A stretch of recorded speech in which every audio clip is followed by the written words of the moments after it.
¡Se abre la sesión! Excelencia, aquí tiene el informe de la tesorería. Espero que esté claro. ¿Claro? Hasta un crío de 4 años podría comprenderlo. Búsqueme un crío de 4 años. A mí me parece chino. ¿Chino? ¿Qué chino? Así funciona esto.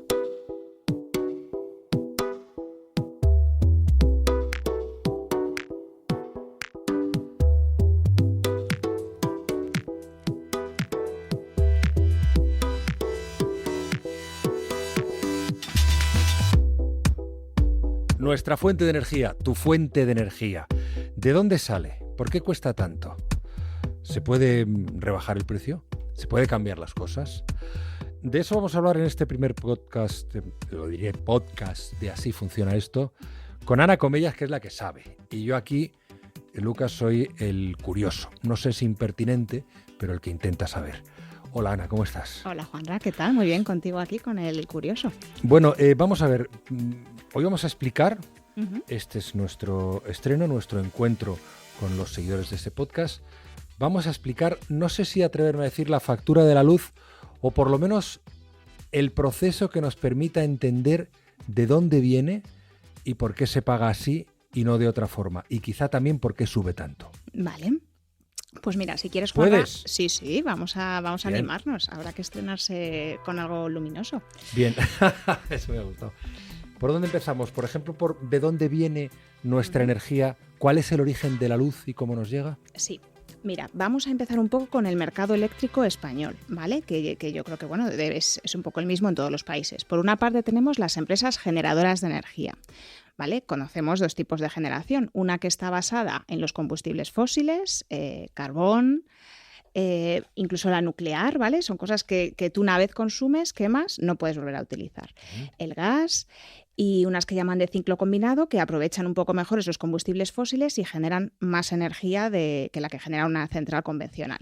Y luego tenemos las renovables, que son las que nos vienen de recursos naturales, del sol, del viento, el agua con la hidráulica, etcétera. Entonces, estas se pueden reutilizar, pero tienen un poco la pega de que no siempre se están generando. Dependemos de claro, que haya sol. La eólica cuando hay viento, la solar cuando hay sol. Efectivamente. Vale, por tanto, generadores de energía de esos tres tipos, y me parece que es un tema importante porque creo que luego va a tener espacio las renovables. A ver lo que pasa con las renovables. Bien, entonces, hay empresas que se dedican a producir esa electricidad, a generar esa electricidad. Producen esa electricidad y eso hay que distribuirlo, en nuestro caso, pues a toda la península, ¿no? A todo el país. ¿Cómo se hace eso? Pues con carreteras, igual que si fuesen coches. Tenemos a las distribuidoras, una primera que es Red Eléctrica Española, que son empresas de monopolio natural, que se llaman únicamente por el coste que tienen, por la importancia que tienen, pues es un monopolio de manera natural. O sea que Red Eléctrica tiene participación del Estado. Eso es. Entonces, pues digamos que va por unas grandes autopistas esta electricidad. Va primero por unas más grandes, que serían las que vemos de los cables de alta tensión, ¿vale? Que los están ahora ya enterrando, pero los cables de alta tensión. Eso llega a unos centros transformadores, que sería como la salida de la autopista, ¿vale? En esos centros transformadores pasa de alta a media tensión y iría luego por carreteras secundarias hasta los puntos de consumo, nuestras casas, las fábricas, comercios, etcétera. Perdóname, entonces, vamos a ver. O sea, hay unas empresas que son las generadoras de electricidad, que no son necesariamente las comercializadoras. No, para nada. Vale. De hecho, ese es el tercer eslabón que ahora vemos. Vale, entonces, esas empresas generan electricidad, esa electricidad a través de la red Eléctrica Española, que tiene monopolio. Sí, tiene monopolio hasta los centros de transformación. Vale. Centros de transformación que son también de red eléctrica. Yo creo que no, que ya son de las distribuidoras. Vale, entonces ya son las distribuidoras, que son las empresas que conocemos, con las que nosotros como ciudadanos particulares o como empresas facturamos, ¿no? No. Esas son simplemente las que transportan la electricidad desde esos centros de transformación hasta el punto de consumo. Y luego estaría la comercializadora, ¿vale? La comercializadora es la que, digamos, hace de interfaz entre esas distribuidoras y el consumidor. Vale, pero nos hemos quedado en la llegada de la electricidad de la energía a esos puntos desde los cuales empieza una distribución distinta. Eso es, empieza una distribución distinta con estas empresas distribuidoras que están, bueno, tienen un poco, hay muchas, ¿vale? Las conocemos más 5, que son pues Naturgy, Endesa, Iberdrola, EDP, bueno, EDP no, perdón, bueno, otras. A ver, has introducido una que no pasa nada. Vale, no pasa nada. Pues nada, seguimos nuestro viaje. Seguimos nuestro viaje. Esas distribuidoras tienen repartida un poco la geografía nacional y digamos que esas carreteras secundarias pues son tienen ellas que gestionar y mantener esas carreteras. Ya no son de red eléctrica. Ya no son de red eléctrica. O ¿Vale? sea, red eléctrica solo lleva la energía desde el punto de generación hasta estos otros donde ya las distribuidoras controlan ese flujo que ha llegado allí y, como su propio nombre indica, distribuyen. Vale. Eso es. Solo que nosotros antes de la liberalización del 97, sí comerciábamos, o sea, sí que nos dirigíamos a ellas como consumidores. Y ahora en el 97 hubo una liberalización y se puso en medio a estas comercializadoras. ¿Vale? Una comercializadora realmente no necesita tener ni relación con el mercado, bueno, con el mercado eléctrico, sí, obviamente, con la generación o la distribución eléctrica. Es una empresa que se encarga de comprar energía a las generadoras, pagar a las distribuidoras por transportarlo y vendérselo al consumidor final.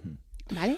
Entonces, estas empresas lo único que necesitan realmente es como mucho músculo financiero. El músculo de aguantar, comprar electricidad a N días, pagar a red eléctrica y a las generadoras de electricidad, a todo, digamos, como a todo el proceso, y aguantar ahí con solvencia antes de poder facturárselo al consumidor. Vale, ahí llegamos a una de las almendras de este asunto. Es decir, estas empresas distribuidoras, que son las que nos venden la energía a los consumidores, a su vez pagan un precio por ellas. ¿Cómo funciona por esa energía? ¿Cómo funciona el mercado? ¿Es eso de lo que hablamos cada día, que hoy hemos alcanzado los 257 euros por megavatio hora, por ejemplo, por poner una cifra bajita? Eso es. Vale, entonces, ¿cómo funciona ese mercado? ¿Cuál es el sistema de fijación de los precios? Vale, mira, los precios se fijan en un operador de mercado que se llama OMIE, ¿vale? Que vendría a ser una especie de bolsa, ¿vale? Es el sitio donde se cruzan las ofertas de electricidad, que las harían las generadoras, y la demanda de electricidad, que las harían las comercializadoras, ¿vale? Entonces tenemos por un lado, ¿cuál es la demanda para un día y una hora concreta? Porque se negocia así, ¿vale? Pues todas las comercializadoras dicen, pues tengo N clientes que tienen más o menos estas necesidades tal, pues a nivel país necesitamos comprar 26.000 megavatios para, yo qué sé, mañana a las 9 de la noche. ¿Pero se ponen de acuerdo todas las eléctricas en eso? No, es la OMIE la que, digamos, como que recoge todas esas demandas y las agrega. Vale, entonces, el ejemplo necesitamos 26.000 megavatios. Megavatios, que no kilovatios, ¿vale? Kilovatios es lo que nosotros consumimos en nuestra casa y megavatios es 1000 veces más, ¿vale? Entonces, pues nada, hay esa necesidad y tenemos ofertas de las generadoras, ¿vale? Cada generadora va a ofrecer, en función de sus costes y de la energía que tenga disponible, pues va a ofrecer una cantidad de energía a un precio determinado, ¿vale? ¿Qué tenemos? Tenemos, por ejemplo, la energía nuclear. La energía nuclear está produciendo constantemente. Una vez tú inicias un ciclo, hasta que no termina ese ciclo, tú no puedes parar la generación de energía. Entonces, ese tipo de generación se suele ofrecer a coste cero o incluso negativo. Es decir, te pagan porque te lleves la energía. Y tenemos también las renovables, que les pasa un poco lo mismo. Está el sol en marcha, entre comillas, y las placas van recogiendo energía, ¿vale? La energía a día de hoy es muy caro acumularla. No tenemos acumuladores y menos en esas cantidades grandes. En una casa tú sí puedes acumular cierta cantidad de energía, ¿vale? Pero digamos que no tenemos unas baterías tan grandes como para meter toda la bestialidad de energía que puede generar el sol en un momento dado. Entonces pasa lo mismo. Estoy generando energía, esa energía va a salir sí o sí, me la pagues o no me la pagues. ¿Vale? Entonces, pues no lo sé, digamos que con la nuclear pues cubro una demanda de 8.000 megavatios, luego con la siguiente de 2.000, con la siguiente de tal, ¿vale? Y cada uno va a ir haciendo sus ofertas de precio. Estas que producen sí o sí, pues lo van a ofrecer a coste cercano a cero, porque tampoco tienen un coste variable. Digamos como que te cuesta mucho dinero montar la central, pero una vez está montada, bueno, tienes tus costes de administración y demás, pero no es como las fósiles, que está entrando un insumo de carbón o de lo que sea, ¿vale? Claro. Entonces, en función, digamos, que de la eficiencia o de lo que me cueste a mí producir esa energía, yo voy a ir ofreciendo precios al mercado, ¿vale? Voy comprando y el último precio al que compre, ¿vale? Es decir, yo he cubierto 8.000, 12.000, 14.000, así hasta llegar a 26.000. El último precio al que yo cierre un contrato por ese último megavatio hora es el precio al que se va a pagar a todos los productores, ¿vale? Esto es lo que se llama un sistema marginalista de precios. ¿Quién lo fija? El propio mercado, o sea, propio mercado, ya. Eso es, la OMIE va cogiendo estas ofertas tal y le sale un precio. Hoy en día todo esto está automatizado, ¿vale? Entonces, nos parece un poco raro que al final una nuclear que le cuesta cero, entre comillas, producir, de repente le vayas a pagar a 256 euros el megavatio hora, ¿vale? Pero si lo piensas, nos pasa en muchos mercados. Tú imagínate que yo soy un productor de leche, un ganadero, ¿vale? Y a mí me compra pues una empresa láctea, me compra mi producción y me dice, yo te la compro a... La verdad que no tengo mucha idea de precios, no lo sé, a 1 euro el litro, que ya les gustaría seguramente. Sí, me parece que les cobran, se la compran a menos. Sí. Vale, entonces, a 1 euro el litro. Pero perdona, mira, ahí tenemos una opción para hablar otro día de los precios de los alimentos pues y de toda esa cadena. Que comprometido queda. Vale, pues entonces a mí el empresario lácteo me paga a 1 euro el litro. Exacto. Y al de al lado también le va a pagar 1 euro el litro, porque al final lo que yo estoy comprando es leche, ¿vale? Vamos a asumir que la leche es toda de la misma calidad en ese sitio, igual que la energía es toda igual, porque a mí me llega un megavatio, yo pongo a cargar mi móvil y me da igual si el megavatio ha venido de una eólica, de una térmica o de una de ciclo combinado, ¿vale? Tiene el mismo rendimiento. Con la leche pasa lo mismo. Si tú y yo estamos produciendo leche, pero resulta que yo soy capaz de producir mi leche a menor coste, por la razón que sea, ¿vale? No lo sé, tengo unos pastos maravillosos o bueno, he hecho una inversión en tecnología y a lo mejor necesito menos gente ordeñando y tengo más maquinaria que he amortizado, por ejemplo, ¿no? A mí me van a pagar igual a 1 euro que a ti, pero mi margen de beneficio, una vez quitados los costes, a lo mejor es 80 y el tuyo solo es 20. ¿Vale? Entonces, eso pasa en muchos mercados, que el precio final que se paga remunera a todo el mundo igual, pero cada uno tiene un beneficio diferente. ¿Vale? La alternativa también a este tipo de mercado sería un poco la subasta. A ver, tú, ¿a cuánto me ofreces la energía? A tanto, y tú, a tanto, y tú, a tanto. ¿Qué es lo que pasa? Que las empresas generadoras tendrían incentivos perversos, por así decirlo, para subir sus precios. ¿Vale? Porque estarían intentando poner un precio cercano al precio que ellos creen que va a vaciar el mercado, que se llama, al que se va a fijar, y estarían, digamos, como, pues eso, teniendo intereses en llegar a acuerdos entre ellos, etcétera. De esta forma, ellos la ofrecen a su precio de coste, por así decirlo, y tienen más o menos garantizada la compra de esa energía. Vale, entonces, por seguir el discurso, tenemos el precio que es todo el mismo en la subasta, que se subasta diariamente según la necesidad de la demanda y según lo que oferten las generadoras, y es ese precio del que todos los días últimamente estamos dando cuenta del megavatio hora. Vale. Ese es el precio, ese es el lugar al que miramos cuando informamos de eso. Pero vayamos un poco más allá. Bueno, tú hablabas ahora si se puede modificar esa situación o no se puede modificar esa situación. No lo sé. Mira, ¿En todos los países es igual? Sí. Ahora mismo, yo creo que es en toda la OCDE, pero con absoluta seguridad en toda la Unión Europea se fija de esta manera. ¿Por qué nos da un precio diferente en Alemania que aquí o en Francia que en España? Sí. España y Portugal es el mismo donde mercado. Entraríamos ahora, ¿no? Eso es. Pues porque realmente la composición de la generación energética es diferente. Si yo tuviese mucha nuclear, mucha renovable, mucho tal, pues tendría, digamos, como un trozo más grande cubierto, o sea, un trozo más grande de mi demanda cubierto con a coste muy bajito. Entonces, cuando ya empezase a pagar por la energía, pues tendría que subirme menos en el precio que de otra manera. Y aparte, en España tenemos pues bueno, lo que vamos un poco a hablar ahora, tema de peajes, que bueno, los peajes son coste de energía, pero cargos, etcétera. Pero de todas formas, si por ejemplo, un país como Francia, que tiene más nucleares que España, al final el precio lo fija igual que nosotros. Lo fija igual que nosotros. Pero sería más barato ese precio. Eso es. De hecho, a nosotros nos sale más barato importar a lo mejor de Francia que, no lo sé, que producir con una térmica nuestra. Vale. ¿Las empresas distribuidoras a veces son las mismas que las generadoras o no? Puede ser que algunas sí lo sea, sí, porque hay algunas que están integradas, pero no tiene por qué. Igual que la comercializadora, yo como distribuidora puedo tener Endesa, tiene su propia comercializadora, Naturgy, etcétera.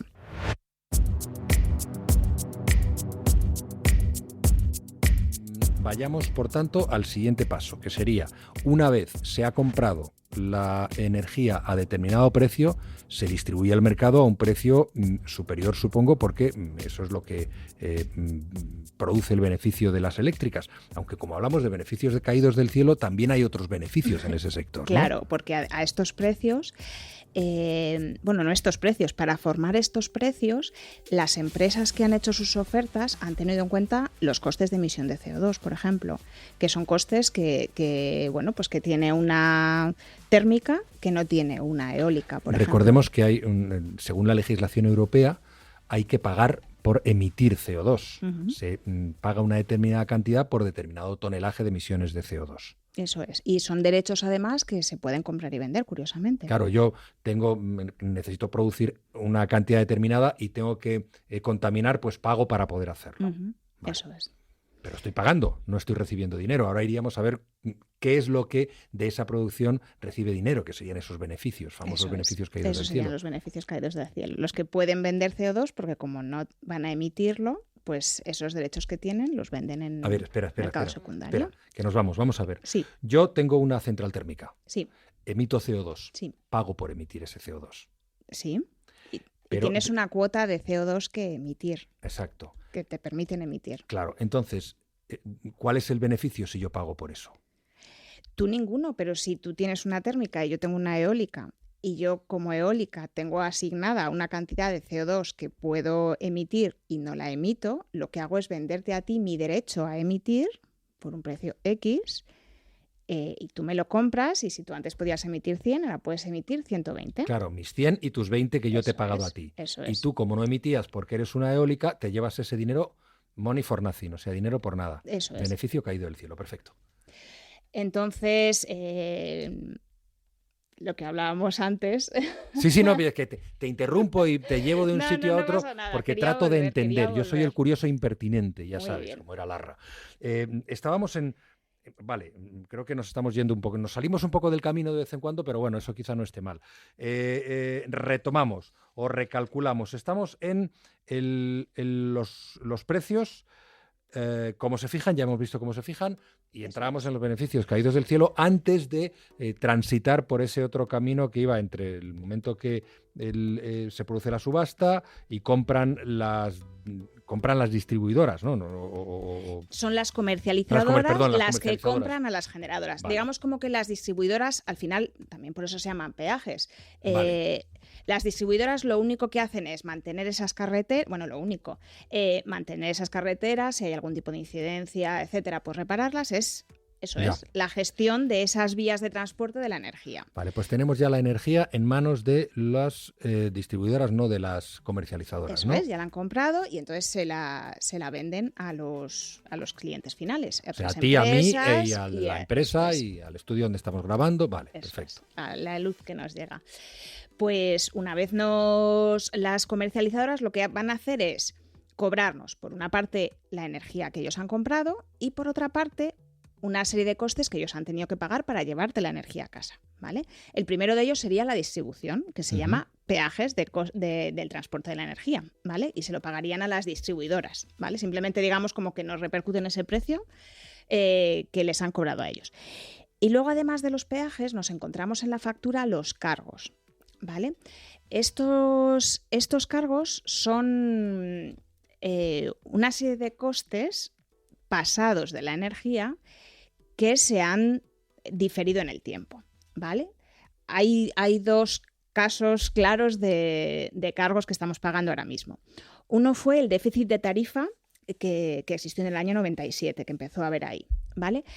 ¿Qué es lo que hizo el gobierno en ese momento, que fue cuando se liberalizó el mercado? Pues aunque lo liberalizó, no lo liberalizó totalmente, y entonces se reservó el derecho de fijar el precio de la electricidad, aunque estuviese por debajo de coste, ¿vale? Eso significa que yo, aunque a mí me cueste, imagínate que lo hiciesen ahora, ¿vale? Me cuesta 280 megavatios, 280 euros el megavatio hora, pero yo lo voy a cobrar a los consumidores a 50. ¿Qué es lo que hacen las eléctricas? A ellos realmente les está costando eso, con lo cual anotan en su libro de cuentas, el Estado me debe la diferencia, 240 euros. ¿Vale?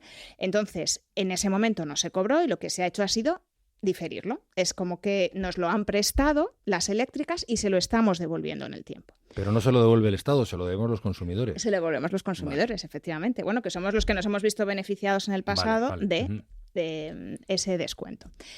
Y luego tenemos el tema de las renovables, ¿vale? Con el impulso que hubo en 2007 a las renovables, pues se fijaron subvenciones que no estaban bien delimitadas del todo y que lo que produjeron fue un agujero grande a la hora de subvencionar ese tipo de energías, ¿vale? Y hasta que se corrigió, pues bueno, lo mismo, se fue acumulando deuda y lo estamos pagando ahora de forma diferida. Entonces, eso es lo que nos llega en la factura de la luz, eso es lo que el gobierno ha intentado con la nueva factura. Con el decreto de hace varias semanas, ¿no? No, el anterior, cuando entró la nueva factura en junio.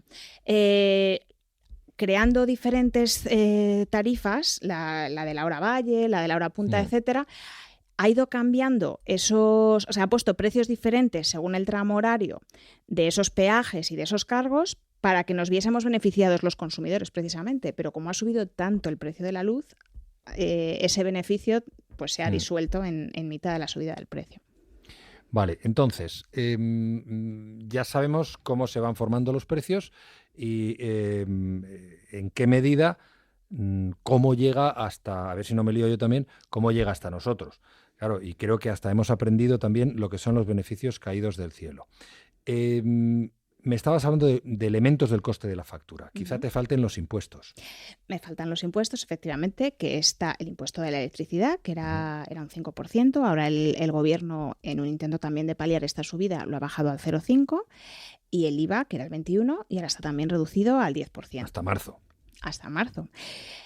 Esto al final, las medidas en sí que toma el gobierno son buenas y deberían ser eficaces. Vamos, buenas, que son eficientes a la hora de conseguir.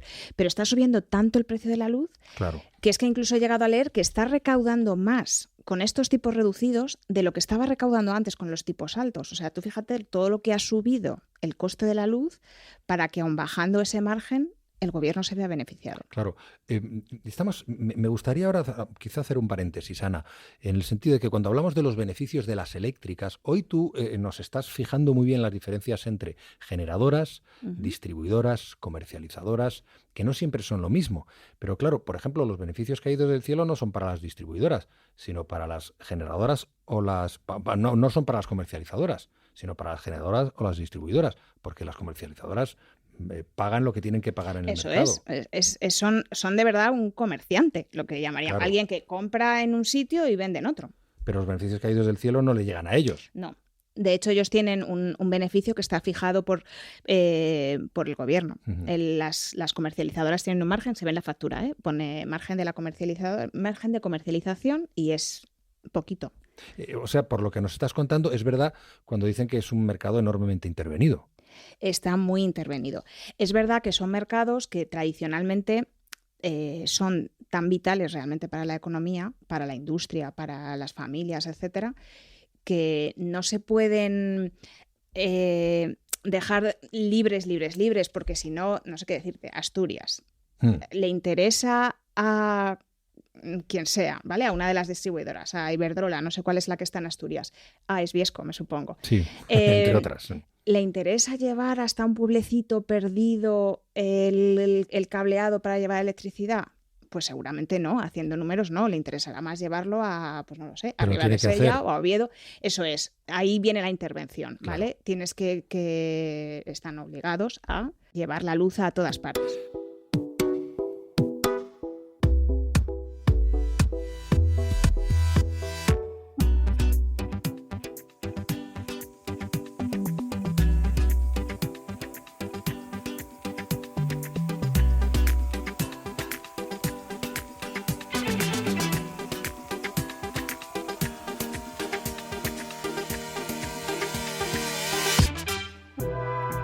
Y ahora entramos, porque yo creo que se ha entendido muy bien el proceso, que es brillante.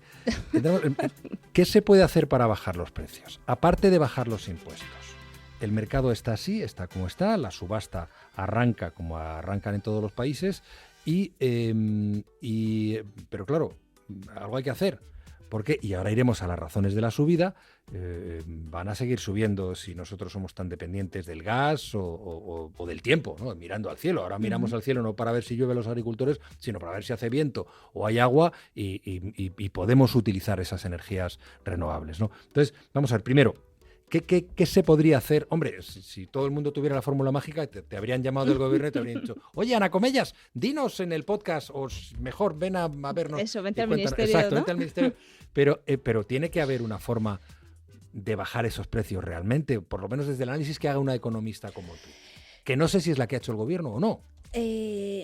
Yo la complicación que le veo a todo esto es que queremos hacer muchas cosas a la vez, ¿vale? Se nos ha juntado tenemos un problema real de cambio climático, queremos descarbonizar y no utilizar energías fósiles. Estábamos en mitad de un proceso de quitarnos de las nucleares, que por una parte, pues ya sabemos que tienen residuos que no sabemos gestionar bien, que tienen un peligro en caso de que haya algún accidente y demás, pero que por otra parte generan energía limpia, entre comillas, Y lo decimos a la vez porque estoy de acuerdo con ese concepto. y, Claro, eso y sí. fiable, ¿vale? Pero es que estamos en mitad de un proceso de cierre de nucleares, ¿vale?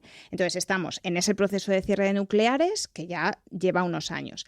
Aparte hemos puesto esta penalización a todo lo que emita CO2. Tenemos las renovables empezando, que no son suficientes para dar toda la energía que se necesita. En el caso de España, con el gas, que es como con lo que se intenta complementar, pues no somos productores. Hay muy pocos productores de gas en el mundo. Ellos mismos tienen su consumo y luego, pues bueno, por temas geopolíticos, los gasoductos que pues ahora no quiere Rusia que el gas pase por determinados países, o Argelia no quiere que se use el gasoducto que pasa por Marruecos por problemas geopolíticos de tensiones diplomáticas. Nos queda el recurso de que nos lo manden por barco. Por barco hay que licuar el gas, lo metes en el barco, son barcos que tardan muchos años en construirse. Te lo traes aquí, es muy caro, tienes que volver a gasificar. Sí, para generar energía eléctrica. Todo eso es, para traerte el gas y con el gas generar energía eléctrica, ¿vale? El gas, que es también a su vez un combustible fósil, que es de los que también nos queremos quitar, ¿vale? No es el carbón, pero una vez quitemos el carbón, lo siguiente que vamos a quitar es el gas, ¿vale? Entonces, digamos que estamos muy en mitad de... estamos intentando terminar con los procesos de energías fósiles, pero a su vez no tenemos todavía suficientemente desarrollados los de renovables. Es como si uno se muda, se va de casa, pero resulta que cuando va a ir a la suya hay inquilinos. Y dices, ¿qué hago? No, porque mira, el otro día hablaba con un alcalde de un pueblo minero, de Mieres, que es amigo, Aníbal, y él decía, mira, y hablaba en nombre de otros alcaldes de las zonas mineras asturianas y del norte de León. O sea, nosotros hace 2 años dijimos que no se cerraran completamente en las minas, que se dejara una especie de almacenamiento estratégico para que tuviéramos capacidad de movimiento cuando llegara una situación así, porque no estaba claro que pudiéramos, en el tiempo que se estaba calculando, llegar a vivir completamente de las energías renovables. Y no se les hizo caso.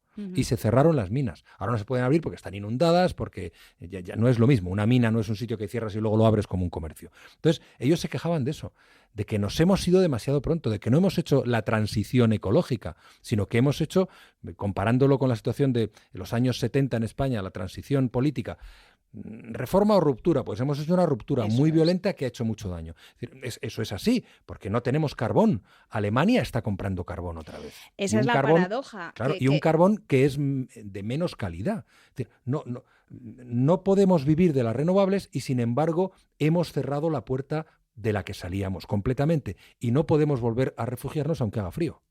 Eso es. Estamos en un momento, lo que tú dices, de ruptura.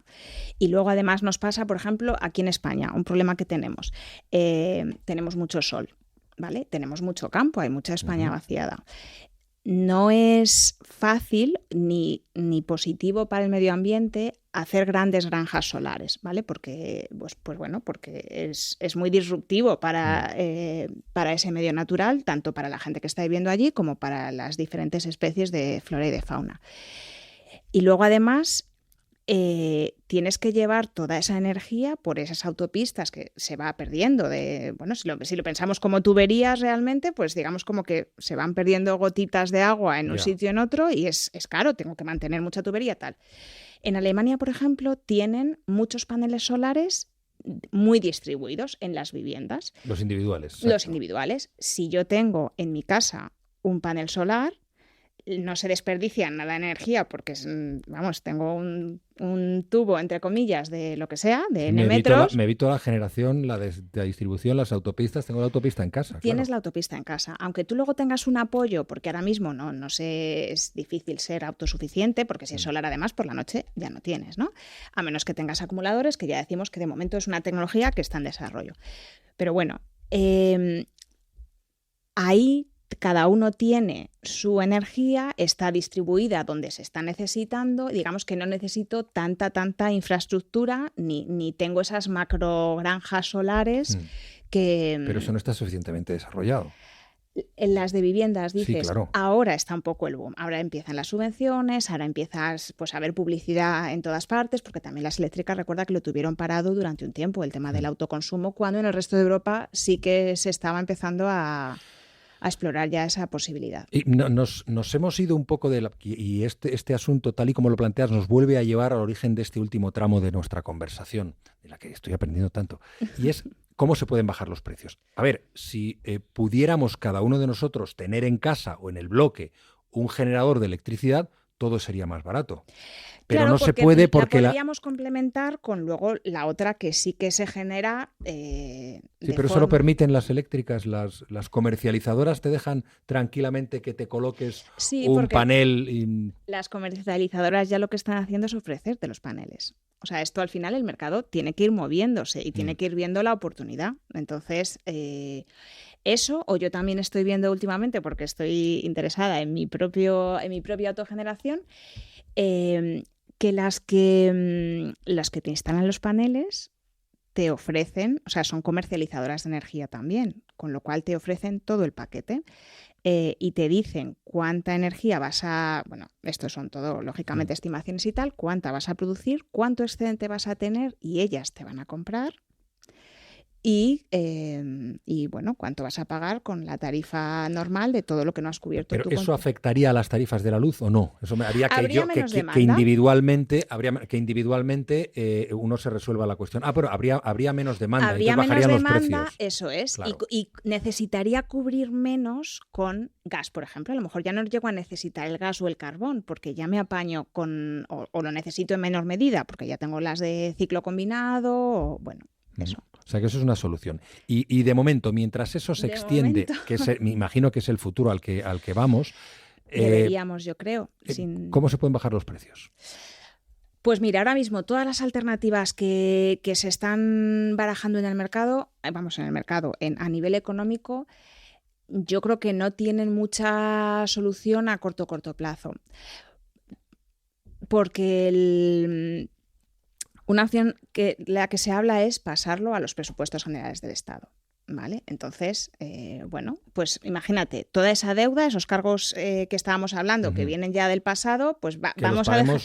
Que los pague el Estado. Que los pague el Estado. Pero que los pague el Estado, ¿qué significa? Al final estás... Más impuestos. Claro, eso es. Tienes una partida nueva de gastos. Sale por un lado, entra por otro, o lo que entra por un lado sale por otro. Es decir, vamos a pagar Ya. Eso O sea, es. que estamos destinados, a ver, nuestro destino es seguir pagando estos precios de la luz. Nuestro destino es que, yo creo, esta es mi opinión particular, que mientras estemos en este momento de pues cruzando el río entre dos piedras, en el momento de no equilibrio, yo creo que sí, que nos va a tocar esto, porque además, bueno, pues no es solo la energía, sino es pues lo que hablábamos antes de cuestiones geopolíticas y demás, de diferentes presiones que hay de unos países y otros. Y la realidad es que estamos cada vez más enganchados a la electricidad. O sea, ahora mismo, el otro día lo estaba pensando, de lo que consumimos en una casa, ¿no? Lavadora, lavavajillas, el horno, la vitro, la iluminación, tal. Puedo subcontratarlo todo. O sea, yo puedo comprar comida en un restaurante y que me la lleven a casa, puedo llevar, o sea, la ropa a lavar a otro sitio. Bueno, la luz al final es un poco anecdótico, ¿no? Porque tiene un porcentaje muy pequeño, que es de lo único que nadie quiere prescindir hoy en día. Es de Internet.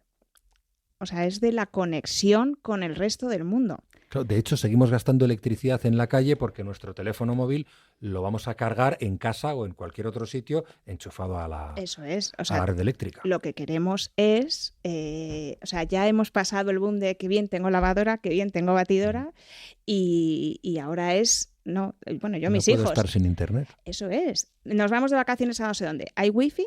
Es lo primero que preguntan. ¿Hay wifi? Porque realmente es lo que, pero no son solo ellos, es lo que queremos todos. Entonces, cada vez dependemos más para poder escuchar este podcast, para poder ver Netflix, para poder ver una serie, para poder conectarnos a redes sociales, que es a lo que dedicamos muchas horas del día para poder trabajar. Ujú. Necesitamos esa electricidad. Entonces, ahora mismo es algo, bueno, pues ya te digo, mucho más vital para nosotros en nuestro día a día y nuestra forma de vida que otros elementos. Oye, y lo que quizás sea coyuntural, se anuncia ya, porque claro, el precio de la electricidad está afectando a todos los sectores, también sectores como la alimentación. Hace unos días, la patronal de la distribución y venta de alimentación decía, no podemos con estos precios de la electricidad mantener nuestros beneficios, estamos empezando a perder dinero, van a subir los alimentos y van a hacerlo mucho. Al final, esa dependencia de la luz crea una realidad de mercado en la cual, pues, si sube la luz, suben los precios de todo lo demás. Al final, todos dependemos de la luz, e incluso tareas que nos podamos imaginar en el campo, que digas, no, pero si eso que necesitas la electricidad, no, sí, pero es que hoy en día todo eso también está muy tecnologizado y desde, no lo sé, es que se aplica lo más moderno del mundo mundial, temas de Big Data, de inteligencia artificial, etcétera, se están aplicando a la agricultura. Ellos también dependen de, pues, lógicamente, maquinaria, tractores, conservación de alimentos, etcétera, también necesitan la luz. Entonces, al final, si sube el precio de la luz, afecta a toda la cadena de producción de cualquier cosa que imaginemos. Y bueno, pues efectivamente todo el mundo tiene su margen. Ese margen muchas veces lo confundimos con beneficio, ¿no? De, bueno, esto me cuesta 10 y lo voy a vender a 15. No es un beneficio, es también un margen, es un colchón de, si me suben un poquito la luz, pues en vez de 5 gano 4. Pero si llega un momento que si me suben tanto la luz que se me come todo el margen, incluido el beneficio, pues bueno, algunas empresas pueden aguantar un tiempo, pero otras tienen que repercutir ese mayor coste al siguiente de la cadena, que a su vez o sea, ese siguiente, Está claro, además del precio de la luz, está comprando más caras sus materias primas y se va acumulando esa pérdida y al final pues llega al consumidor final. Pues esta es nuestra situación y esta es nuestra fuente de energía.